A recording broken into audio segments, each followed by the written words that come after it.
신약 성경을 적던 시대에 영지주의라는 것이 유행했습니다. 영지주의는 몸은 원래가 저급한 것이고 영은 고급스럽기에 저급한 몸이 죄를 짓는 것은 당연하고 또 고급스러운 영혼은 저급한 몸이 행동하는 것에 치명타를 받을 수가 없다라는 이론이 담겨 있었습니다. 그런 영지주의 이론이 교회까지 들어오다 보니 몸은 당연히 음란을 원하는 것이다. 그래서 음란과 방탕에 빠져도 영혼에게는 무해하다고 여겨서 성도들이 그런 이론에 공감하고 갈수록 음란하고 방탕해지는 겁니다. 그래서 그 모습을 보고 안타까워하던 사도 바울이 너희 몸은 거룩한 하나님의 성전이다. 그 몸으로 죄짓지 말고 하나님께 영광 돌리라며 책망과 권면의 말씀을 전하기도 하였습니다. 또 반면에 교회 안에 다른 부류도 생겨납니다. 사람들이 그 몸으로 너무 마음대로 죄짓고 다니는 모습들을 보면서 회의를 느낀 사람들이 반대로 너무 금욕적으로 사는 것입니다. 자기만 금욕적으로 살면 좋은데 가족 전체를 너무 금욕적으로 만들어갑니다. 그래서 고린도 교회 사람들이 바울에게 편지를 썼습니다. 도대체 무엇이 맞습니까? 마음대로 사는 것이 맞습니까? 아니면 금욕적인 것이 맞습니까? 그래서 사도 바울이 1절에 이렇게 답변을 해줍니다. 너희가 쓴 문제에 대하여 말하면, 고린도 교인들이 도대체 무엇이 맞냐면서 쓴 편지 내용을 사도 바울이 보고 말을 해주는 겁니다. 남자가 여자를 가까이 아니함이 좋으나 음행을 피하기 위하여 남자마다 자기 아내를 두고 여자마다 자기 남편을 두라. 남편은 그 아내에 대한 의무를 다하고 아내도 그 남편에게 그렇게 할지라. 아내는 자기 몸을 주장하지 못하고 오직 그 남편이 하며 남편도 그와 같이 자기 몸을 주장하지 못하고 오직 그 아내가 하나니 서로 분방하지 말라. 다만 기도할 틈을 얻기 위하여 합의상 얼마 동안은 하되 다시 합하라.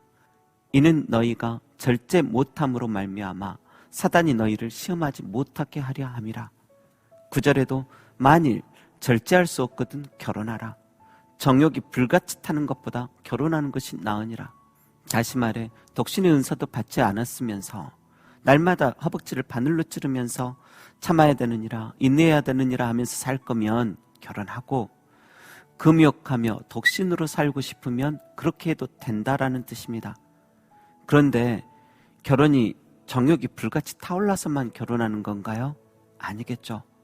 여러분, 결혼은 판단력 상실 때문만도 아니고 무작정 불타는 정욕 때문만도 아니고 힘든 인생 속 서로 돕는 배필을 만나는 것입니다. 창세기 2장 18절 이하에 보면 여호와 하나님이 이르시되 사람이 혼자 사는 것이 좋지 아니하니 내가 그를 위하여 돕는 배필을 지으리라 하시니라 하셨는데, 돕는 배필을 직역하면 마주보는 것처럼 돕는 자라는 뜻입니다. 서로가 서로를 너무도 잘 아는 사람처럼, 마치 나처럼 나를 마주 바라보는 것처럼 돕는 것입니다. 상대방이 아플 때 내가 아픈 것처럼 도와주고, 상대방이 슬플 때 내가 슬픈 것처럼 안아주며, 상대방이 웃을 때 내가 기쁜 것처럼 함께 기뻐하는 것이 돕는 배필입니다. 그런데 상대방을 나처럼 바라보며 진심으로 돕는 배필이 되어주지 못하고 상대방의 마음을 외면하고 자기만 알아주고 도와달라는 이들이 너무 많아지는 바람에 결혼의 환상이 요새는 갈수록 깨어져가는 시대입니다. 요즘은 결혼 적령기가 늦어지고 결혼을 포기한 이들도 너무 많습니다. 여성이나 남성의 관심 가지기를 거부하는 처식남, 처식녀들이 등장하며 온 세계에 독신주의자들이 증가합니다. 자신의 꿈을 펼쳐보지 못하고 평생 희생만 하시고 사셨던 부모님 세대를 보니까 차라리 독신이 좋겠다 결정해버린 사람들이 많아진 까닭입니다. 그런데 사도 바울도 독신이었죠. 어떤 이는 사도 바울을 모태솔로 완전한 독신이라고 생각한 사람도 있었고, 또 어떤 이는 결혼 생활하다가 이혼한 케이스다, 또 아니다, 사도 바울은 사별하였다고 말하는 이들도 많습니다. 왜냐하면 바울은 랍비 자격을 딴 사람인데 랍비가 되려면 무조건 결혼해야 했기 때문입니다.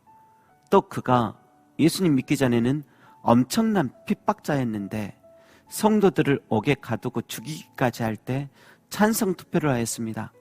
그런데 이 투표권을 가진 사람은 기혼자여야 합니다. 그래서 사도 바울은 사별한 사람이다라는 말이 나온 것입니다. 저 역시도 결혼하였으나 결국엔 혼자 되신 분이라는 생각을 합니다. 그런데 사도 바울은 결혼하고 안 하고를 떠나서 6절에 이렇게 말씀합니다. 내가 이 말을 함은 허락이요 명령은 아니니라. 다시 말해 결혼하고 안 하고는 너희의 선택이다. 사람이 꼭 이렇게 살아야 한다, 저렇게 살아야 한다가 아니라 진리 안에서 분별 잘하고 스스로 잘 선택하라는 뜻입니다.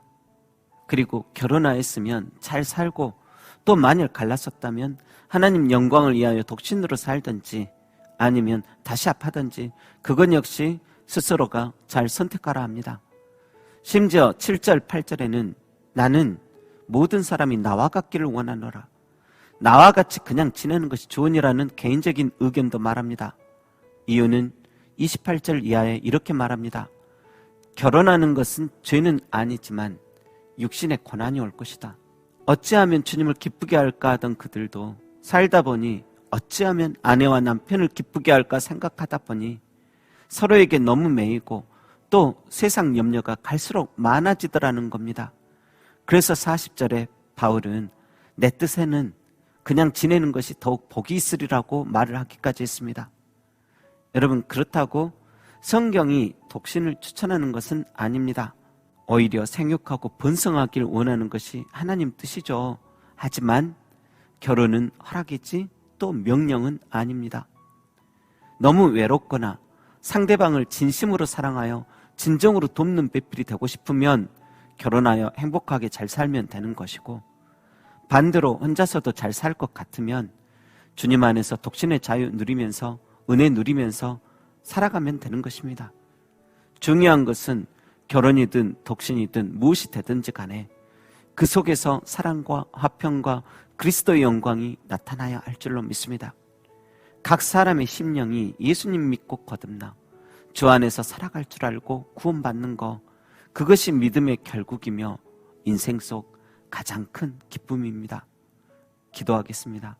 하나님, 사랑하여 결국 결혼하였다면 자기만 사랑해달라며 이기적으로만 행동하지 않게 하시고 상대방을 힘들게 하고 염려만 가득 끼치는 게 아닌 돕는 배필이 되어 마치 나를 바라보는 것처럼 내 자신을 대하는 것처럼 내 몸처럼 사랑해주며 행복하게 살게 하시고, 또 독신으로 살아간다면 사도 바울처럼 그 독신의 자유 속에서 하나님께 더욱 영광 돌리며 인생 속에서 많은 도전과 섬김, 풍성히 베풀며 은혜 가운데 잘 살아가게 하여 주옵소서.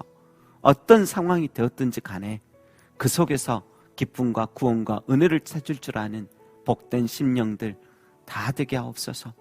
감사드리며 우리 영혼을 살리시고 신랑처럼 영원토록 천국에서 함께 살기를 원하시는 예수님의 이름으로 기도합니다. 아멘.